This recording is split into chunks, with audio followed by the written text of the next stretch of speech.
What up, everybody? Welcome back. We're back for another one. It's not a podcast. It's just my comic book thoughts, or I got issues. I don't know what I'm going to name this, but when you see the blue background, you know that we're talking about comic books.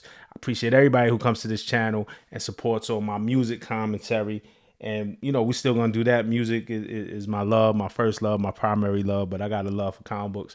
And it's a big week for comic books. All right, Deadpool and Wolverine is in theaters. This is the only MCU movie that's coming out this year. All right, there's a couple of series that's going to be on Disney Plus, the Agatha series.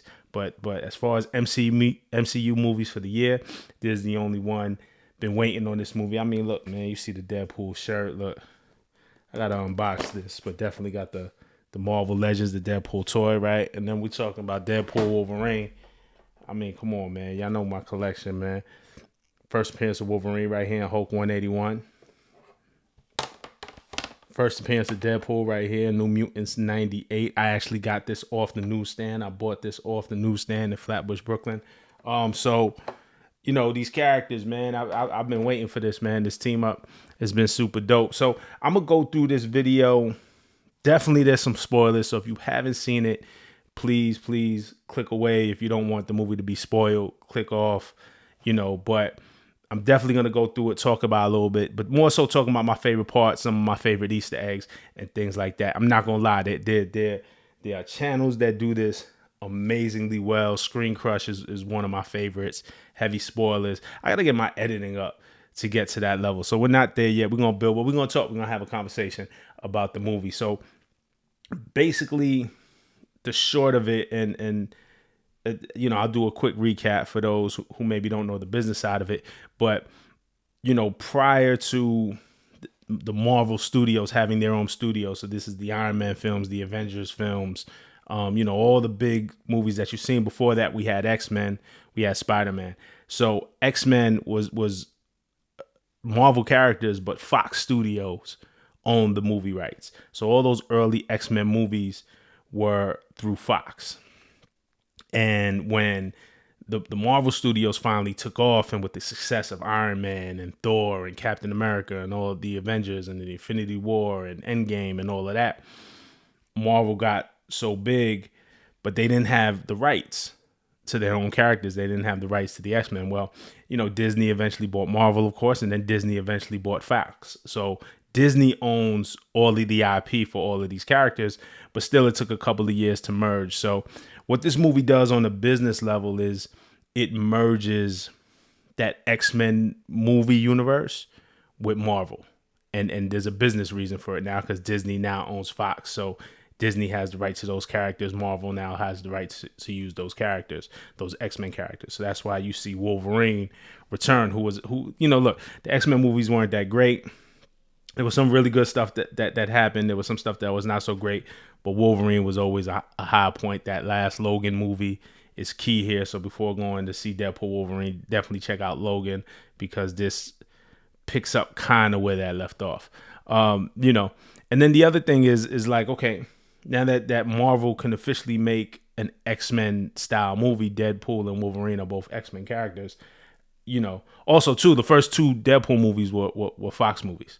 So they weren't in the MCU. So this is the first Deadpool movie that's in the MCU. But it's like, okay, now how do you merge? Business-wise, they figured it out. But how do you create a storyline that explains where Wolverine was this whole time during like the Avengers, during the Thanos battle and saga and stuff like that? So in very simplistic terms, this is what that movie aims to do. So Deadpool gets jammed up with the TVA. They're the Time Variance Authority. They're like time cops. If you remember Deadpool 2, he messed with the timeline using Cable's technology. And though the TVA says that's not the reason that they on Deadpool's ass in this movie. But they captured Deadpool. Deadpool's universe, everybody he loves, Vanessa, like all of his friends, Blind Al, are all going to die. The universe is going to go to shit. And Deadpool figures out that he needs Wolverine to save his universe. But within Deadpool's universe, Logan and Deadpool exist in the same universe. If you remember at the end of Logan dies. So he doesn't have that Logan to help him save his universe. So he uses the TVA technology to go to different universes to find the right Wolverine to help him save his universe, right? Opening scene is amazing. Opening scene is amazing. Deadpool goes to dig up Wolverine's grave because he's like, yo, he has a healing factor. He can't be dead. Turns out he just finds an adamantium skeleton and he uses the Wolverine's bones to fight the TVA, the time cop. So opening scene is crazy. But I don't know if the directors, if they meant this as an Easter egg, but that opening scene where he's there with Wolverine's skeleton reminds me of the cover of What If number 50. If you remember, that issue was What If the Hulk Killed Wolverine? So I'm flashing the cover right here on the screen. I don't know that that's exactly what they meant, or if that was like a inspiration for this scene, but it reminded me of it. Especially as, the movie goes on, right? There are a lot of Easter eggs. There are a lot of Easter eggs to a lot of classic covers that maybe only comic fans would know. So if you're a fan of the movies and still a fan of the characters and all of that, like, we're not discounting that, but they did a lot of fan service, particularly for the comics. Like if your entry point to these characters were the comics, there's a lot in here for you, okay? My favorite scene in the whole movie is when Deadpool just hops around trying to find the right Logan, trying to find the right Wolverine, right? That was amazing to me. We saw a short Wolverine. Like, there was a scene where there was like a short Wolverine. In the comic books, Wolverine is really short. And, Hugh Jackman is tall. Hugh Jackman and Deadpool in a lot of scenes almost look like the same size. But in the comic books, Wolverine is really short. So they made fun of that in the movie. We saw Patch for the first time. If you don't know, Patch is another alias of Wolverine. He wears a patch over his eye. I'm going to show this cover right here, this Wolverine cover with him next to the Hulk. There's a classic cover. So we saw a Patch. We saw the cover on Uncanny X-Men 251 recreated. Deadpool hops into another world and sees Wolverine tied up to a cross. That is a direct homage to a classic Mark Silvestri cover, Uncanny X-Men 251. That's one of my favorite covers. Just recreated that for the movie. For me, that was like amazing. Like, seeing those little tidbits, it's like, oh, they did their homework. This is dope. We saw Age of Apocalypse Wolverine with his arm cut off, right? That was dope. We saw Henry Cavill as Wolverine, right? And that was wild, right? First of all, Deadpool cracks a joke on him. Henry Cavill plays Superman. I thought Man of Steel was one of the best Superman movies ever. I thought they did an amazing job for that. I thought he was an amazing Superman. Like, I really dug him as Superman. And even when they brought him back, I went to go see Black Adam too. And I didn't think Black Adam was as bad as everybody said it was. But the most exciting part for me at the end was when they brought Superman back. When they brought Henry Cavill back as Superman, it was like, oh, okay, we're going to get more Superman. And then James Gunn takes over and says, yo, Henry is out. I'm recasting the new Superman. It felt like they did him dirty. And then Deadpool cracks a joke in the whole thing about how DC did him dirty. So, is Henry Cavill going to be the new Wolverine? Like, I've heard rumors about that. Like, I mean, look at him right here. I think he will make a dope Wolverine. Or is Disney going to make Hugh Jackman do it? There's a running joke in this movie where Ryan Reynolds is like saying to Wolverine, oh, Disney is going to make you do this till you're 90. Because the joke is Hugh Jackman tried to retire, or he did retire from playing Wolverine after Logan, and here he is back again. And it seems like after this movie, they're going to keep using Hugh Jackman for a while. I think Hugh Jackman now becomes important and a main draw. So Disney talked Hugh Jackman into coming back and playing Wolverine, even though he said he had retired. But maybe Henry Cavill was going to come and take his place as another variant or something like that. So we'll see. In that scene, another dope small cameo was the Incredible Hulk cameo, right? And, Wolverine shows up in the brown costume, and Deadpool is like, oh, you fought Hulk in that costume. And they recreated one of the most amazing comic book covers ever, this Hulk 340, Todd McFarlane, where you see Wolverine here and his claws up, and you see Hulk in the reflection. The only kind of real difference, I love the way, again, this is like fan service. Like, if you're really into the comics, like, that's just a dope, like, tidbit. The only thing, if we're going to get on some super nerd, is that they used the green Hulk in the movie, and for the cover of Hulk 340, it was the gray Hulk. That's fine, man. I like, that was my favorite part of the whole movie, is when they were running down him trying to find the different Wolverines, and you saw all these Easter eggs. I thought the Hulk 340 reference and the Uncanny X-Men 251 reference were amazing. What else, man? Let's talk about the cameos. Chris Evans cameo was crazy. I didn't know that was coming. And, the whole time, Deadpool is infatuated with Captain America. He wanted to be an Avenger in the movie and didn't get a chance. He gets rejected by Happy Hogan. And then they get into the void, the time variance. You get pruned and then you get sent to a void, which is kind of like a prison, like this land of no time. And he gets sent to the void, and Deadpool sees Chris Evans and talks about him with such reverence, and it really sounds like he's bigging up Captain America. And you even see like Chris Evans' arm, and it's kind of, there's a red, white, and blue thing going on. And then he takes off his hood and takes off his cloak, and he's wearing a Fantastic Four uniform, and reveals that he's Johnny Storm. He flames on. The running joke there is that prior to Chris Evans playing Captain America, he played the Human Torch. He played Johnny Storm in the original Fantastic Four movie. So like, I thought that was hilarious, because they set it all up. You think you're about to see Captain America, and I'm there like, wow, they really got Captain America back. And it's Johnny Storm. And Johnny Storm is still dope, right? Amazing character, the Human Torch. But that Fantastic Four movie was so disappointing and forgettable. So that was amazing. Wesley Snipes as Blade, making his return as Blade, was excellent. It was well done. Salute to Sean Levy and everybody who made this movie. Like, just a way to honor one of the first really important Marvel movies was that Blade trilogy.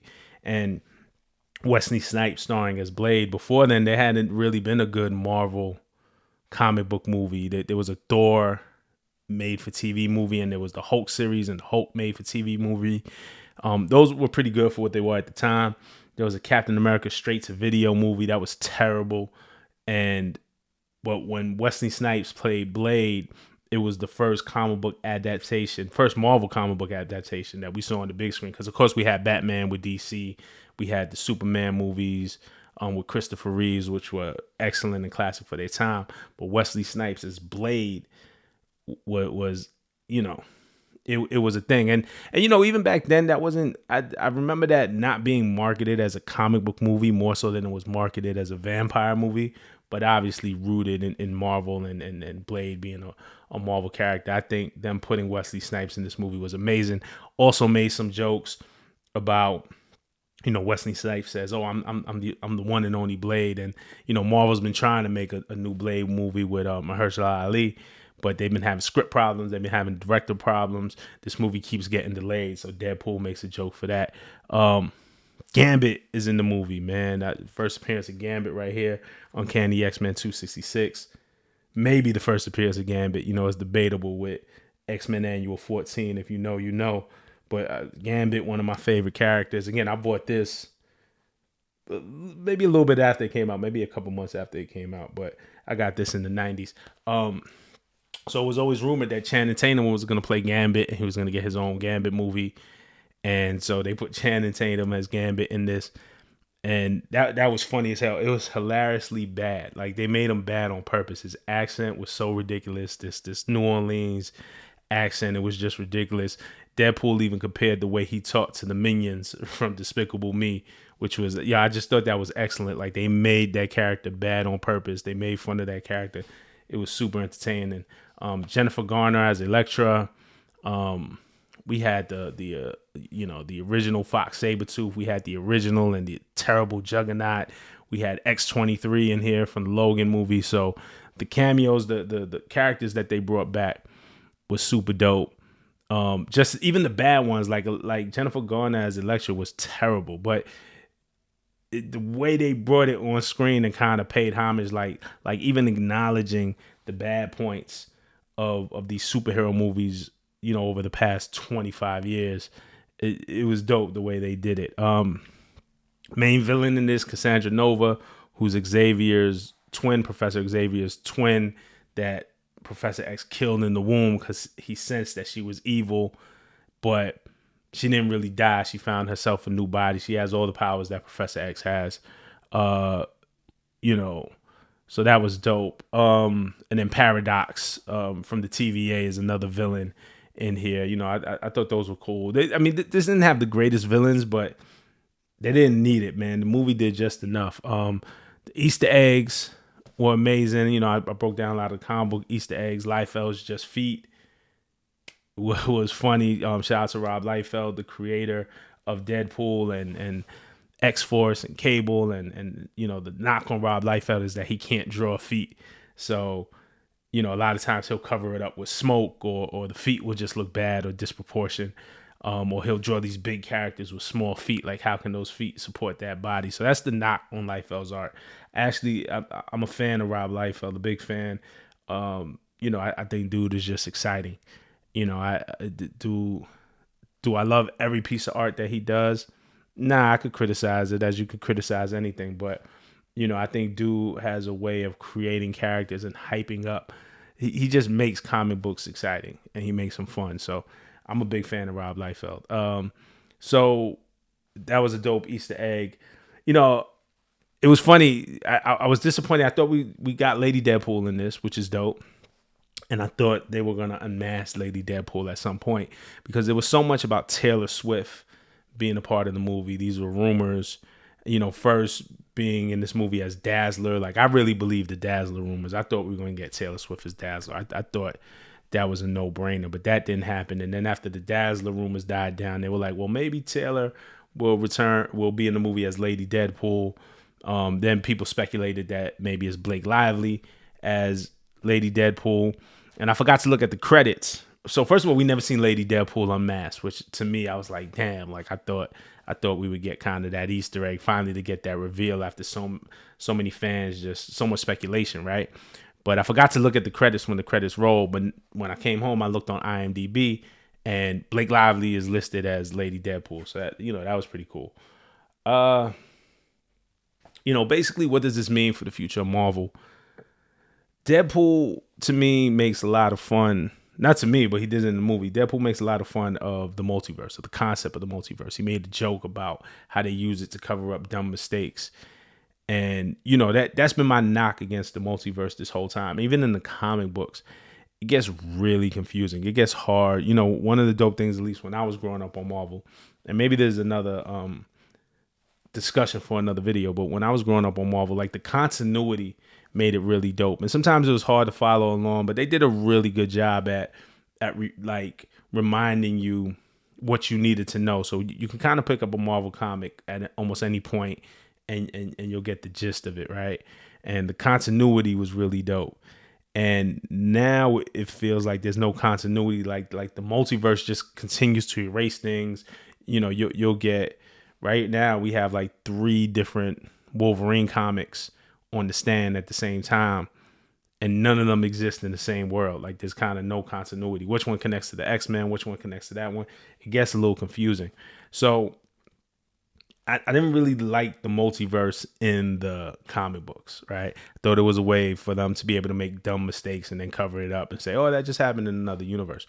And I think the movies fell to the same habit. I think there's a lot of stuff that's starting not to make sense. They're developing this multiverse story, and me, as somebody who knows the comics, you know, pretty damn well, and who has seen every single movie, I feel a bit lost for the whole thing. So I don't know what the future of this means. Like, we lost Kang. I think Kang was a big part of the multiverse, so Jonathan Majors is not going to be Kang anymore.